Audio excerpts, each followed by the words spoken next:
teman-teman, kita kan udah lihat video dari link YouTube yang Bapak kasih nih. Itu kan tentang asal-usul orang Minangkabau. Nah, di sini tuh dari video yang kita dengar, yang kita lihat, itu kan menurut Profesor Dr. Insinyur Rauda Thaib MP selaku Ketua Bundokan Duang Sumatera Barat, asal-usul orang Minangkabau itu kan bisa dilihat dari dua sisi. Nah, yang pertama itu ada dari sisi sejarahnya, dan yang kedua nanti ada dari sisi Tambo. Nah, mungkin untuk yang dari sisi sejarah, menurut sejarah, ada beberapa periode waktu kedatangan suku bangsa ke Minangkabau. Yang pertama yaitu kedatangan suku bangsa Minang lebih kurang 2000 tahun sebelum Masehi dari selatan Cina. Bangsa Minang ini dinamakan juga Proto Melayu atau Melayu Tua. Mereka datang secara berombongan membawa budaya menhir, kemudian bentuk atap rumah yang melengkung, mungkin atap rumah orang yang berasal dari situ. Selain itu, bangsa Minang ini juga suku memelihara kerbau. Kebudayaan mereka disebut Neolitikum atau zaman batu baru.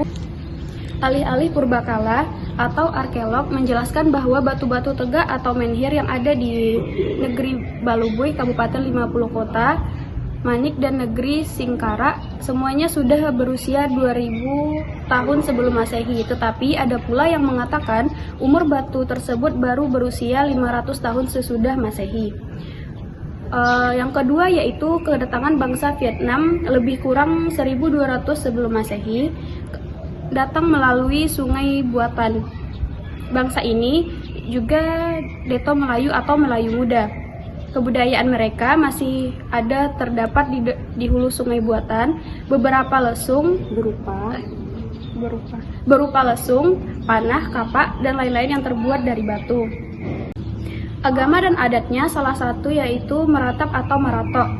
Dilakukan untuk melepas mayat yang akan dikuburkan. Selama dikuburkan, semakin banyak yang meratap atau yang diucapkan dalam meratap, maka si mayat akan mendapatkan tempat yang baik. Yang ketiga, bangsa Sabak yang merupakan pedagang sejak tahun 1960 sebelum Masehi. Mereka sudah berdagang ke Cina melalui dua jalur, yaitu dari Palestina menuju Mekah, menuju Yaman, menuju Lautan Hindia, menuju Selat Malaka, menuju Pulau Penyengat. Ini juga terbagi dua, ada yang ke Kanton dan ke bagian tengah Sumatera atau ke Minangkabau.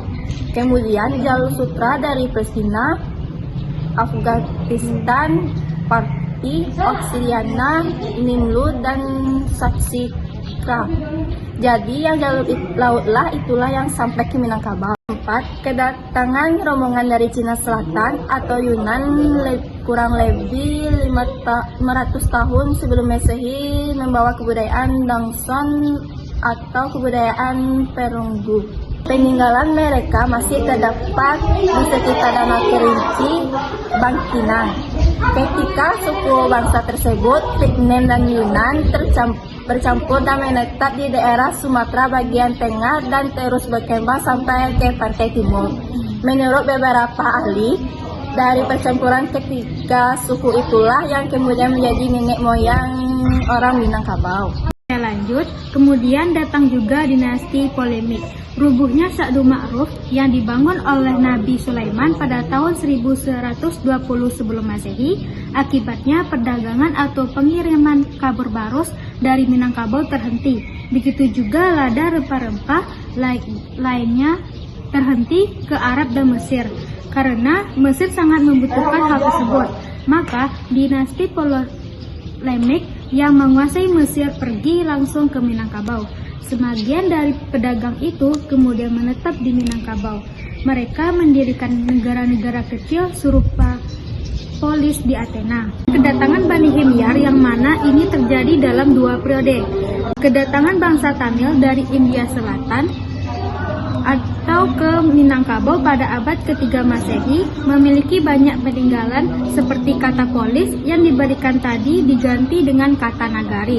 Tulisan Tamil juga ditemukan di prasasti Batu Bapae yang ada di Pagaruyung waktu membuat saluran irigasi di Pagaruyung dan Saruwaso. Kemudian mereka juga mendirikan vihara di bukit dan Pagaruyung yang sampai kini tempat tersebut dinamakan Biaro. Gua Bunian, tempat betapa oleh para biksu muda di Samaraso yang sampai tahun 2010 masih ada biksu muda dari Thailand betapa di gua tersebut. Baik, mungkin dari yang saudara-saudara bacakan tadi kan itu dari sudut pandang sejarahnya. Nah, di sini saya akan menjelaskan sedikit asal-usul orang Minangkabau, tapi yang dari sisi menurut Tambonya.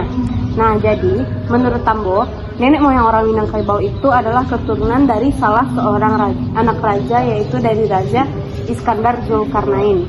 Nah, anak raja tersebut memiliki 3 anak. Yang pertama, Sultan Maharaja Alif menjadi raja di benua Ruhum. Nah, Sultan Maharaja Depang menjadi raja di benua Cina, dan Sultan Maharaja Dirajo menjadi raja di Pulau Perca atau Pulau Sumatera. Sultan Maharaja Dirajo ini membawa rombongan yang cukup banyak. Di antaranya yaitu istrinya, Cati Bilang Pandai atau seorang pakar atau ahlinya, beberapa perempuan yang mana namanya diambil dari sifat binatang peliharaan mereka ketika itu. Ada yang dipanggil dengan harimau campa, kucing siam, kambing hutan, dan lain-lain.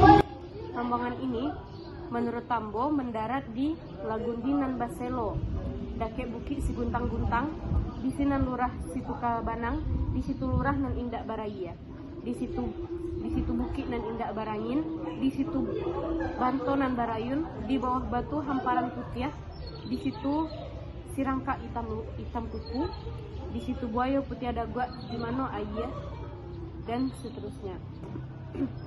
Kemudian dari Sultan Maharaja Dirajo maka muncul berbagai kerajaan, seperti yang pertama didirikannya kerajaan Pasumayan Kota Baru. Ini daerahnya di sekitar lereng Gunung Merapi. Berikutnya kemudian muncul kerajaan Pariangan Padang Panjang yang bertempat juga di sekitar lereng Gunung Merapi. Kemudian kerajaan Bungo Setangkai yang dipindahkan oleh Datuk Katumanggungan ke Sungai Taram di Tanah Datar. Kerajaan Bungsu Tuo dipusatkan di Limokaum, didirikan oleh Datuk Perpatiah nan Sabatang. Kerajaan Bungo Setangkai kemudian berpindah menjadi kerajaan Batu Patah di Pagaruyung. Dan yang terakhir barulah muncul kerajaan Pagaruyung. Setelah kerajaan ini, seluruh kerajaan ini terletak di Luhak Tanah Datar. Oleh karena itulah orang Minangkabau yakin bahwa nenek moyang mereka itu berasal dari lereng Gunung Merapi. Seperti pantun adat yang sering kita dengar ya teman-teman, dari mano asapalito di Baliak Telong nan Batali, dari mano asa minyak kita dari lereng Gunung Merapi. Nah, mungkin dari penjelasan yang sudah kita jelaskan dan dari video yang sudah kita tonton tadi, jelas analisa sejarah dan Tambo itu berbeda. Kan berbeda tuh, dari sejarah ada beberapa periode, dan menurut Tambo itu dari anak raja. Makanya ketika kita menjelaskan tentang asal-usul orang Minangkabau, kita bisa dulu bertanya kepada yang akan bertanya, mereka maunya dari sisi apa? Apakah mereka mau dari sisi sejarahkah, atau mereka mau melihat dari sisi Tambo, agar tidak ada terjadi kesalahpahaman. Mungkin sekian materi dari kelompok 1.